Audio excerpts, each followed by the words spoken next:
হর হর মহাদেব, আদেশ, জয় মা মা কালী। কামধেনু গাই আপনারা সকলেই দেখেছেন, কিন্তু অরিজিনাল নয়। কিন্তু হয় আপনার পিতলের হতে হবে অথবা সেরামিকের যে কিনতে পাওয়া যায় কামধেনু গাই, সেটা আপনি যদি ঘরের যে কোনো একটা কোণে যদি রাখেন, আপনার জীবনের যে লক্ষ্যে আপনি পৌঁছতে পারবেন এবং আপনার যে কাজের প্রসপারিটি এবং অ্যাবান্ডেন্স, এগুলো আপনার লাভ হবে। আচ্ছা, এইবারে আপনি যদি স্পিরিচুয়াল অ্যাক্টিভিটিস যদি দেখেন, তাহলে আমি বলবো যে আপনি কামধেনু গাইটাকে আপনার ঘরের যে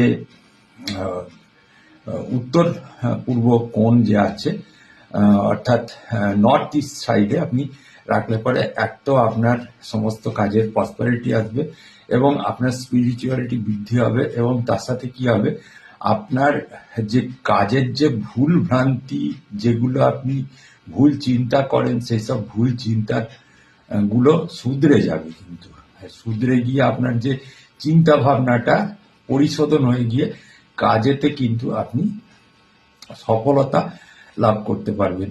এর সঙ্গে সঙ্গে কি হবে, এর সঙ্গে সঙ্গে আপনার যদি কোনো জীবনে যদি কোনো ইভিল হয়, কালো জাদু বা কোনো রকম তন্ত্র মন্ত্র, ভূত প্রেত পিশাচ ইত্যাদির যদি বাধা এসে থাকে, তাহলে সেগুলো কিন্তু এই কামধেনু গাই কিন্তু আপনাকে সেখান থেকে কাটিয়ে উঠতে সাহায্য করবে। সুতরাং আপনি সর্বক্ষণ চেষ্টা করবেন যে দেখুন, নর্থ ইস্ট সাইডটা হচ্ছে ভগবানের স্থান, সেই ভগবানই স্থানেই একটা কামধেনু গায়ের